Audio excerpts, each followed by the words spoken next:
जब आपको नहीं लगता ये आपका और अल्लाह का मामला, इंसान क्या बोल के क्या बोलता है इससे बड़ा नहीं होता, क्या नहीं बोलना ये जब उसे आ जाए वो बहुत बड़ा।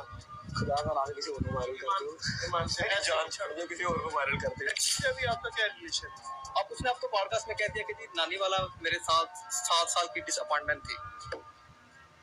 इस इंसान के ऊपर गुजरता है वही बता सकता है। सारा बड़ा अच्छा बंदा है जी, अच्छा एंटरटेन करता है, बड़े अच्छे व्लॉग्स हैं, सब ठीक है, अल्लाह पाक ने उसको बड़ी इज्जत दी है और दे के रखे, लेकिन फट्टू है। थोड़ा सा जरा अपने पैरों पे वजन डाले और थोड़ा सा मर्दानगी का जो है ना वो रखे। आपके मुंह से अक्सर मैं सुनता हूँ उस्ताद है सिद्धू मूसा, क्या वेल्डिंग सिखाई है? जब भी टिकटॉक ओपन करे ना सामने हर दूसरी वीडियो यही होती है।